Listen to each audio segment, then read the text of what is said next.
आज से हजारों साल पहले एक ऐसे महान गुरु हुए जिन्हें स्वयं शिव जी ने संजीवनी विद्या की शिक्षा दी। उन्हें शास्त्रों से लेकर शस्त्रों तक, वेदों से लेकर उपनिषदों तक सबका संपूर्ण ज्ञान था और वे देवताओं के गुरु बनने वाले थे। लेकिन फिर ऐसा क्या हुआ कि जो देवताओं के गुरु बनना चाहते थे उन्हें ही अपना सबसे बड़ा शत्रु मान लिया और बन गए असुरों के गुरु, दैत्य गुरु शुक्राचार्य। शुक्राचार्य एक ऐसा नाम जो ये सवाल खड़ा करता है कि क्यों इतने ज्ञानी ऋषि ने देवताओं को छोड़ असुरों का गुरु बनना स्वीकार किया। उनकी विद्या के सामने देवताओं के गुरु देवगुरु बृहस्पति तक नतमस्तक हो जाते थे। वो ऐसे गुरु थे जिनसे स्वयं देवता भी डरते थे। सबसे बड़ा सवाल तो यह कि क्यों उन्हें शिव जी का पुत्र कहा जाता है और क्यों दी शिव जी ने उन्हें संजीवनी विद्या की शिक्षा, जिसके बल पर शुक्राचार्य ने न जाने कितने मर चुके असुरों को जीवन दान दिया। वो एक ऐसे गुरु थे जिन्होंने इंद्रासन को हिलाकर रख दिया और बन गए इंद्र के सबसे बड़े दुश्मन। लेकिन फिर क्यों इंद्र की पुत्री जयंती से उनका विवाह हुआ और देवकन्या बन गई दैत्य गुरु की पत्नी। और सबसे चौंकाने वाला सवाल यह कि इतने ज्ञानी गुरु जिनके पास ऐसी विद्या थी जो मृत को जीवित कर दे, वो आखिर क्यों अपनी जान नहीं बचा सके। आखिर कैसे हुई दैत्य गुरु शुक्राचार्य की मृत्यु। तो आज के इस वीडियो में हम जानेंगे दैत्य गुरु शुक्राचार्य की असली कहानी जो आपको नहीं पता। दैत्य गुरु शुक्राचार्य की वो रहस्यमयी कथा जिसमें छिपा है मृत्यु से अमरता तक का रहस्य और एक ब्राह्मण से दैत्य गुरु बनने तक की अविश्वसनीय यात्रा।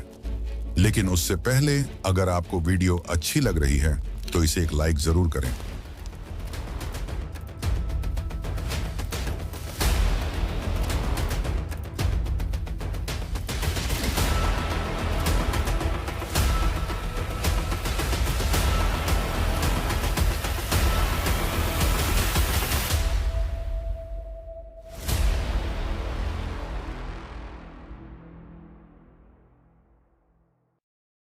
सृष्टि के आरंभ से संतुलन बनाए रखने के लिए ब्रह्मा जी ने दो प्रजातियों की रचना की, देव और असुर। पहले असुर भी अपना जीवन साधारण बिताते थे, परंतु समय के साथ देवताओं ने असुरों के साथ छल करना शुरू कर दिया, जिससे क्रोधित होकर असुर गलत काम करने के लिए प्रेरित हुए और तब से यह माना गया कि देवता धर्म और सत्य के प्रतीक हैं। वहीं दूसरी ओर असुर अधर्म और अराजकता के प्रतीक बने। और इन्हीं दैत्यों के बीच प्रकट हुआ एक ऐसा गुरु जिसकी विद्या से मृत्यु भी भय खाती थी, जिसकी नीति से देवता भी कांप उठते थे। वह थे महर्षि भृगु और काव्या माता के पुत्र शुक्राचार्य। महर्षि भृगु जो सप्तऋषियों में से एक थे, जिन्हें ज्ञान, यज्ञ और ज्योतिष का परम आचार्य कहा जाता था, और उनकी पत्नी थी काव्या, जिन्हें काव्य माता या काव्य कन्या भी कहा जाता था। इन दोनों के संयोग से जन्मे उष्णा, जो आगे चलकर शुक्राचार्य के नाम से प्रसिद्ध हुए। उनका जन्म श्रावण मास की अष्टमी तिथि को हुआ था, एक ऐसा दिन जब स्वयं ब्रह्मांड की ऊर्जाएं संतुलन में होती हैं। बचपन में ही उन्होंने अपने पिता से आशीर्वाद लेकर अंगिरस ऋषि के आश्रम की ओर प्रस्थान किया। अंगिरस ऋषि का आश्रम उस युग का सबसे प्रतिष्ठित स्थान था, जहां स्वर्ग और पृथ्वी के बीच का ज्ञान एक सूत्र में बंधा था। यहाँ देवता, ऋषि पुत्र और मुनि अपने अपने ज्ञान के मार्ग पर साधना करते थे। इन्हीं विद्यार्थियों में दो नाम सबसे तेजस्वी माने जाते थे। एक थे अंगिरस के पुत्र बृहस्पति और दूसरे थे भृगुपुत्र शुक्राचार्य। दोनों में अद्भुत प्रतिभा थी। दोनों के मन में धर्म और ज्ञान के प्रति अगाध निष्ठा थी। लेकिन नियति ने उनके बीच एक ऐसा अंतर रखा जो आगे चलकर सृष्टि के इतिहास को बदल देने वाला था। शुक्राचार्य अत्यंत बुद्धिमान थे। वे वेद, ज्योतिष, औषधि, नीति और युद्ध नीति के गूढ़ रहस्यों को शीघ्र ही आत्मसात कर लेते थे। वहीं बृहस्पति भी तेजस्वी थे, परंतु शुक्राचार्य के मुकाबले वे थोड़े पीछे थे। धीरे धीरे शुक्राचार्य ने अनुभव किया कि गुरु अंगिरस अपने पुत्र के प्रति अधिक झुकाव रखते हैं। यह भावना उनके मन में बार बार चुभने लगी और एक दिन उन्होंने साहस कर गुरु अंगिरस से पूछा, गुरुदेव, जब मैं भी समान रूप से अध्ययन करता हूं तो बृहस्पति को अधिक ज्ञान और आशीर्वाद क्यों मिलता है? इस प्रश्न पर आशी अंगिरस मुस्कुराए और बोले, शुक्र, मेरे लिए सभी शिष्य समान हैं। पर इस जवाब से शुक्राचार्य के मन को संतुष्टि नहीं मिली। इसके बाद शुक्राचार्य ने अंगिरस का आश्रम छोड़ दिया और गौतम ऋषि के आश्रम की ओर पहुंचे और उनसे आग्रह किया कि वे उन्हें शिक्षा प्रदान करें। गौतम ऋषि ने स्नेहपूर्वक उन्हें अपना शिष्य बनाना स्वीकार किया। वहां उन्होंने ब्रह्म विद्या, औषधि शास्त्र, तंत्र और नीति का गहन अध्ययन किया। फिर एक समय जब वे अपनी विद्याओं में निपुण हो गए, तब उन्होंने देवताओं के गुरु बनने की इच्छा व्यक्त की, क्योंकि वे भी चाहते थे कि उन्हें देवताओं का सम्मान और इज्जत मिले। और इसी इच्छा के साथ वे इंद्रलोक पहुंचे। वहां बृहस्पति भी मौजूद थे। अब देवता द्विविधा में थे कि किसे अपना गुरु बनाएं। यह बात तो सभी जानते थे कि शुक्राचार्य हर मायने में बृहस्पति से कहीं आगे हैं, परंतु इंद्र की बृहस्पति के साथ गहरी मित्रता होने के कारण बृहस्पति को देवताओं का गुरु चुना गया। इतना ही नहीं, शुक्राचार्य जिस सम्मान की इच्छा लेकर इंद्रलोक पहुंचे थे, उसे भी तोड़ते हुए इंद्र ने भारी सभा में कहा, तुम्हारी माता काव्या दैत्य कुल से है और हम किसी असुर को अपना गुरु नहीं बना सकते। यह बात शुक्राचार्य को चुभ गई और उसी पल से वह ऋषि जो देवताओं के गुरु बनना चाहते थे, बन गए देवताओं के सबसे बड़े दुश्मन। शुक्राचार्य पाताल लोक की ओर चल पड़े। वहां दैत्यों ने उन्हें वह इज्जत दी जिसकी उन्हें चाह थी, और तब से वे बन गए दैत्य गुरु शुक्राचार्य। लेकिन शुक्राचार्य की कहानी यहां समाप्त नहीं होती। उनकी असली कहानी तो अब शुरू होती है कि कैसे स्वयं शिव जी ने उन्हें सिखाई संजीवनी विद्या, जिसके बल पर वे किसी भी मृत को फिर से जीवन प्रदान कर सकते थे। तो चलिए अब जानते हैं शुक्राचार्य की असली कहानी। जब किसी हृदय में अपमान की अग्नि प्रज्वलित होती है, तो वह या तो उसे भस्म कर देती है या उसे कुछ ऐसा बना देती है जो इतिहास को बदल दे। अंगिरस के आश्रम से निराश और आहत होकर निकले शुक्राचार्य अब उसी रूपांतरण के मार्ग पर थे। उनके भीतर की पीड़ा उन्हें एक ऐसे लोक की ओर ले जा रही थी जहां अन्याय के विरुद्ध विद्रोह जन्म लेता था। पाताल लोक, दैत्यों का राज्य। कहा जाता है कि जब शुक्राचार्य वहां पहुंचे तो समस्त दैत्य समुदाय विस्मित रह गया। दैत्यराज ने उन्हें प्रणाम करते हुए कहा, हे भृगुपुत्र, आपके ज्ञान का हम लंबे समय से आदर करते आए हैं। आज यदि आप हमारे गुरु बन जाएं, तो कोई भी देवता हमारे विरुद्ध विजय प्राप्त नहीं कर सकेगा। इन शब्दों में शुक्राचार्य को वह आदर मिला जिसकी उन्हें वर्षों से प्रतीक्षा थी। वे मुस्कुराए, किंतु वह मुस्कान करुणा और प्रतिशोध के मिश्रण से भरी थी। उन्होंने कहा, देवताओं ने मेरे ज्ञान का अपमान किया है, अब वही ज्ञान उनके अभिमान को तोड़ेगा। यहीं से उन्होंने अपनी प्रतिज्ञा ली, मैं उन सबकी सहायता करूंगा जिन्हें देवताओं ने अन्यायपूर्वक दबाया है। मैं धर्म के नाम पर चल रही सत्ता को चुनौती दूंगा। और उसी क्षण से उनका नाम बन गया दैत्य गुरु शुक्राचार्य।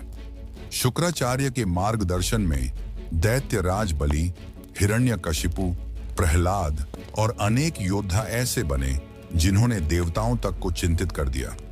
उन्होंने असुरों को हर विद्या सिखाई, अस्त्र शस्त्र का ज्ञान दिया, जिससे असुर देवताओं से कहीं अधिक शक्तिशाली होने लगे। लेकिन फिर भी जब भी देवता और असुरों के बीच कोई युद्ध होता, देवता ही जीतते, क्योंकि उनके पास था वह अमृत जो समुद्र मंथन से निकला था, और विष्णु ने चाल से वह अमृत केवल देवताओं में बांट दिया, जिसके कारण वे मारे जाने के बाद भी फिर से जीवित हो जाते। यह देखकर असुर भयभीत होने लगे और इसी क्षण शुक्राचार्य ने वह विद्या सीखने की ठानी जिससे मृत भी पुनः जीवित हो जाए, और उस विद्या का नाम था संजीवनी विद्या, जो उन्हें केवल शिव ही सिखा सकते थे। और इसी ने उन्हें प्रेरित किया एक ऐसी असाधारण तपस्या के लिए जिसने इंद्रलोक तक को प्रभावित कर दिया। कहा जाता है कि शुक्राचार्य एक विशाल वृक्ष की शाखा से उल्टा लटककर नीचे प्रज्वलित हवन कुंड के धुएं को श्वास के रूप में ग्रहण करते हुए 1000 वर्षों तक तपस्या में लीन रहे। उनके तप का तेज इतना प्रबल हुआ कि उसकी आभा देवलोक तक पहुंच गई। स्वर्ग में बैठे इंद्र को जब यह बात पता चली कि दैत्य गुरु संजीवनी विद्या प्राप्त करने की साधना कर रहे हैं, तो वे भयभीत हो उठे। उन्होंने सोचा, यदि शुक्राचार्य यह विद्या प्राप्त कर लेंगे तो देवताओं की सत्ता समाप्त हो जाएगी। भय के कारण इंद्र ने अपनी पूरी शक्ति लगा दी इस तपस्या को भंग करने में। पहले उन्होंने मृदु हवाएं भेजी, फिर प्रचंड तूफान और अंत में अपनी अप्सराओं को, परंतु शुक्राचार्य का ध्यान अटूट था। उन्होंने अपनी आंखें तक नहीं खोली, जिससे इंद्र की चिंता बढ़ गई। अंततः इंद्र ने स्वयं अपनी पुत्री जयंती को आदेश दिया कि जाओ, किसी भी उपाय से उसकी तपस्या भंग करो। यदि वह सफल हो गया तो हम सबका अंत निश्चित है। जयंती सौंदर्य और बुद्धि दोनों में अद्वितीय थी। वह धरती पर उतरी और उस तपस्वी के सामने आकर खड़ी हुई।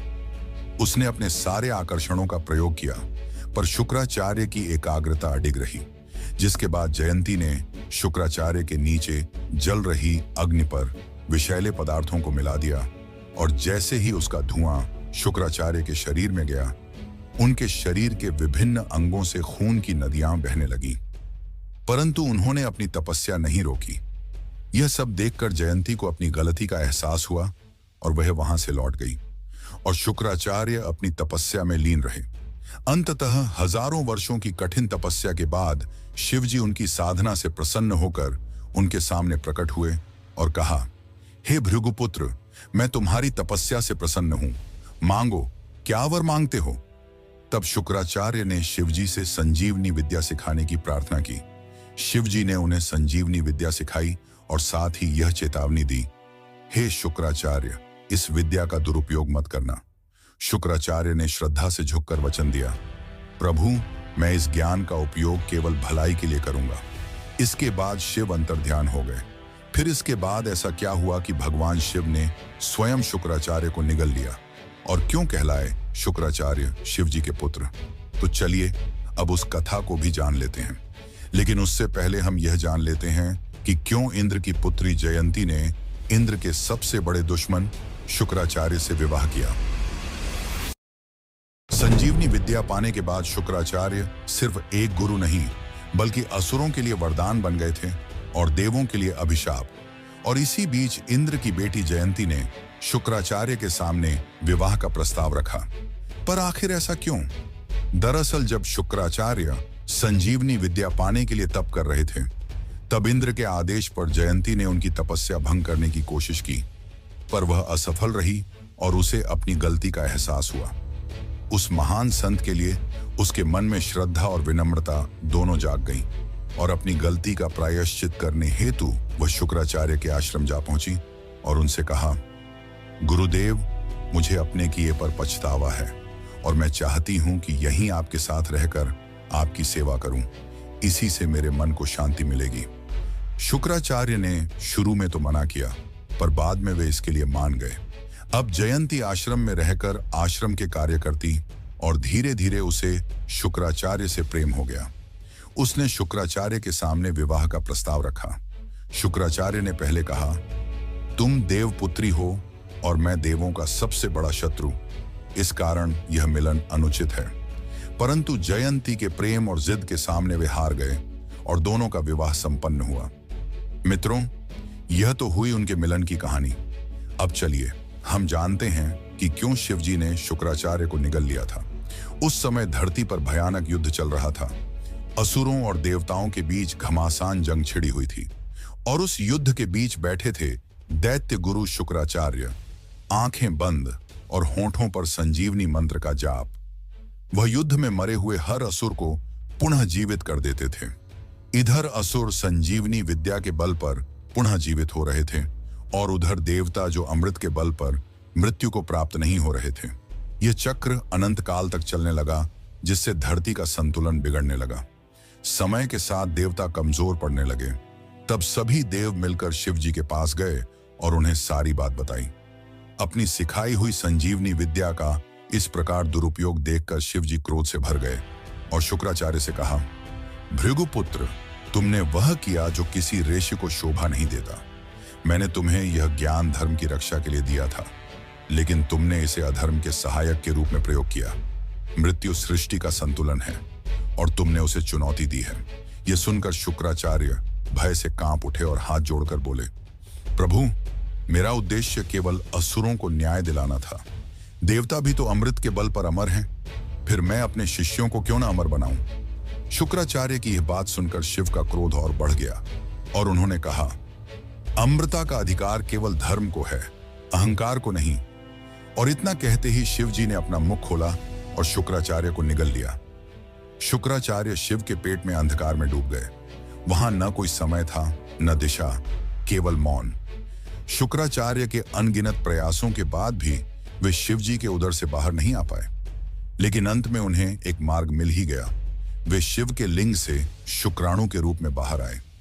जैसे ही इस बात का पता शिव जी को चला, उनका क्रोध उमड़ पड़ा और वे शुक्राचार्य का पीछा करने लगे। तब शुक्राचार्य भागते हुए माता पार्वती के चरणों में जा गिरे और उनके जीवन की भीख मांगने लगे।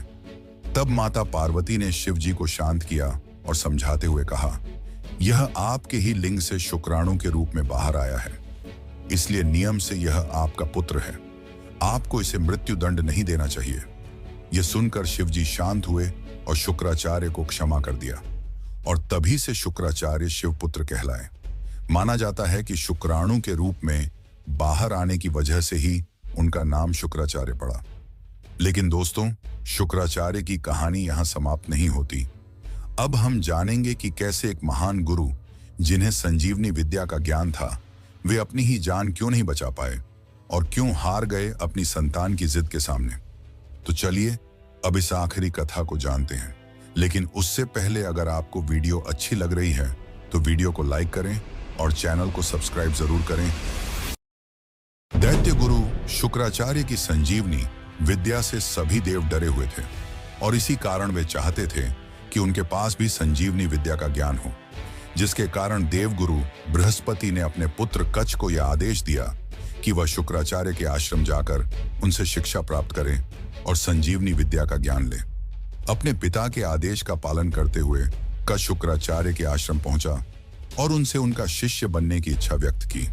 शुक्राचार्य ने बिना किसी सवाल के उसे अपना शिष्य बनाना स्वीकार किया और उसे शिक्षा देना शुरू किया। उसी समय शुक्राचार्य की पुत्री भी आश्रम में रहती थी, और वह धीरे धीरे कच्छ के तेजस्वी रूप पर मोहित होने लगी और उससे प्रेम करने लगी। पर इस बात से दैत्य बहुत नाराज थे। उन्हें यह बात पसंद नहीं था कि देवताओं का पुत्र हमारे गुरु से शिक्षा ले। उन्हें डर था कि यदि उसे संजीवनी विद्या का ज्ञान मिल गया तो वह असुरों पर भारी पड़ सकता है।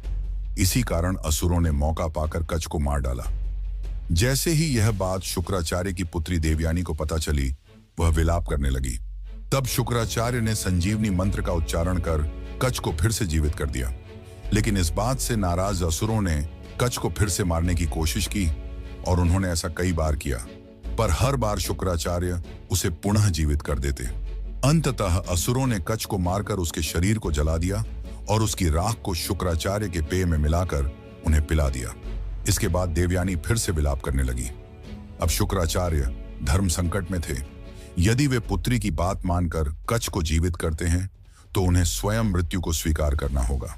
अंततः एक संतान के मोह के सामने दुनिया का सबसे बड़ा गुरु हार गया, और उन्होंने कच्छ को जीवन दान दिया और स्वयं मृत्यु को प्राप्त हुए। उन्होंने अपने उदर में ही कच्छ को संजीवनी विद्या का ज्ञान दे दिया। ज्ञान प्राप्त कर कच्छ वापस स्वर्गलोक की ओर जाने लगे। तब देवयानी ने उनके सामने विवाह का प्रस्ताव रखा, पर कच्छ ने मना कर दिया और कहा, मैं तुम्हारे पिता के उदर से बाहर आया हूं, जिसके कारण मैं उनका पुत्र हूं और तुम उनकी पुत्री, तो कायदे से हम भाई बहन हुए, इसलिए यह विवाह धर्म के विरुद्ध होगा। यह सुनकर देवयानी क्रोध से भर गई और उसने कच्छ को श्राप दिया, जब भी तुम्हें इस विद्या की सबसे ज्यादा जरूरत होगी तुम इसे भूल जाओगे। और इस प्रकार एक महान गुरु की कथा का अंत होता है। पर क्या यह सच में अंत था? क्योंकि शुक्राचार्य की कथाएं तो इसके आगे भी मिलती हैं। दरअसल हुआ यह था कि शुक्राचार्य ने कच्छ को जीवन दान देने से पहले ही उसे संजीवनी विद्या का ज्ञान दे दिया था, और जब कच्छ उनके उदर से बाहर आया तो शुक्राचार्य की मृत्यु हो गई। परंतु कच्छ ने अपने गुरु के प्रति अपना दायित्व निभाते हुए सबसे पहला कार्य यह किया कि अपने गुरु शुक्राचार्य को ही संजीवनी विद्या के ज्ञान से पुनर्जीवित किया। और इसके बाद शुक्राचार्य ने अनंत काल तक कई महान असुरों को शिक्षा प्रदान की। तो यह थी एक महान गुरु की कहानी, जो दैत्य गुरु होने के बावजूद आज भी देवगुरु से अधिक पूजे जाते हैं। और मित्रों, अगर आपको हमारी वीडियो अच्छी लगती है तो कमेंट करके जरूर बताइए कि आप और किन किन विषयों पर वीडियो देखना चाहेंगे। बाकी इस वीडियो को अंत तक देखने के लिए आपका धन्यवाद।